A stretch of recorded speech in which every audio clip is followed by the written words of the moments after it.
নমস্কাৰ আপোনালোক সকলোকে মোৰ ইউটিউব চেনেল ডিপি ইনফো ইনগেটৰ এই গুৰুত্বপূৰ্ণ ভিডিঅ'টোলৈ স্বাগতম জনাইছোঁ।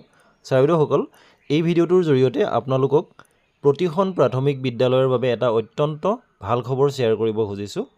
আপোনালোক সকলোৱে ইতিমধ্যে জানে যে আমাৰ প্ৰতিখন প্ৰাথমিক বিদ্যালয়ত শিক্ষকৰ অভাৱৰ বাবে আমি শিক্ষকসকলে যিমানখিনি ছাত্ৰ ছাত্ৰীক দিব লাগে আমি দিব বিচাৰিলেও কোনোবা ক্ষেত্ৰত হয়তো আমি দিব নোৱাৰাকৈ ৰৈ যাবলগীয়া হৈ যায়। আমি প্ৰতিগৰাকী শিক্ষক শিক্ষয়িত্ৰীয়ে একেমুখে স্বীকাৰ কৰিম যে আমাৰ প্ৰাথমিক বিদ্যালয়সমূহত শ্ৰেণী অনুযায়ী শিক্ষকৰ ব্যৱস্থা কৰিব লাগে আৰু ইতিমধ্যে আমি শিক্ষকসকলে এইটো বিভিন্ন সময়ত বিভিন্ন মঞ্চৰ জৰিয়তে চৰকাৰৰ ওচৰত দাবী উত্থাপন কৰি আহিছোঁ যে আমাৰ প্ৰতিখন প্ৰাথমিক বিদ্যালয়ত শ্ৰেণী অনুযায়ী শিক্ষকৰ ব্যৱস্থা কৰিব লাগে। গতিকে ছাৰ বাইদেউসকল, এই সন্দৰ্ভত অহা অত্যন্ত ভাল খবৰটো আপোনালোকক এই ভিডিঅ'টোৰ জৰিয়তে জনাবলৈ চেষ্টা কৰিম, যিটো কথা ইতিমধ্যে অসমৰ মাননীয় মুখ্যমন্ত্ৰী মহোদয়েও উপলব্ধি কৰিছে আৰু তাৰ সঠিক পদক্ষেপ গ্ৰহণ কৰিবৰ কাৰণে আজি বৃহৎ ঘোষণা কৰিছে। গতিকে ছাৰ বাইদেউসকল, আহকচোন সেই কথাখিনি আমি ভালদৰে জানি লওঁ।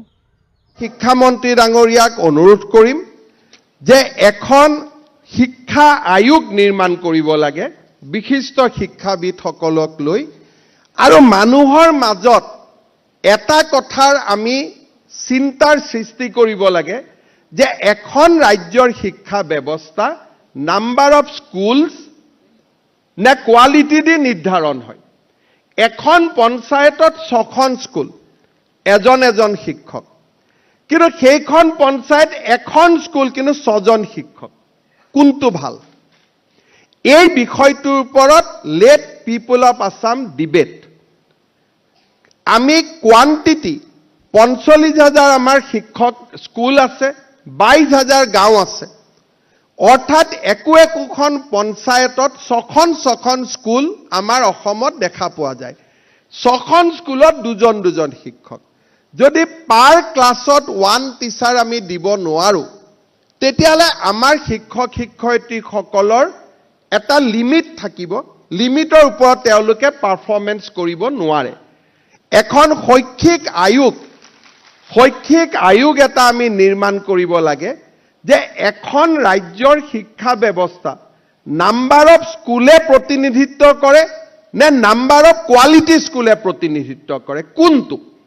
যদি আমাৰ প্ৰত্যেক পঞ্চায়তত বা প্ৰত্যেক ৰেভিনিউ ভিলেজত এখন স্কুল থাকক, কিন্তু সেইখন স্কুলত প্ৰতিটো ক্লাছতে এজন শিক্ষক থাকক, মই ভাবোঁ ৰাজ্যৰ শিক্ষা ব্যৱস্থালৈ ভাবিব নোৱাৰা পৰিৱৰ্তন আহিব।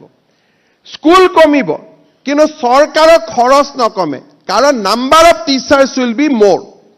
আজি যদি অসমত 1 লাখ শিক্ষক আছে, শিক্ষক 2 লাখ হ'ব, কিন্তু স্কুল আমাৰ কমিব, যাতে এখন স্কুলত আমি প্ৰত্যেক ক্লাছত এজন শিক্ষক দিব পাৰোঁ instead of number of schools.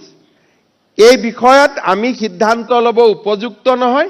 মই ভাবোঁ আমাৰ ৰাজ্যৰ শিক্ষাৰ লগত অতি নিবিড়ভাৱে জড়িত 10 গৰাকী শিক্ষক, প্ৰাক্তন শিক্ষক, শিক্ষাবিদক লৈ এখন কমিটি কৰিব লাগে।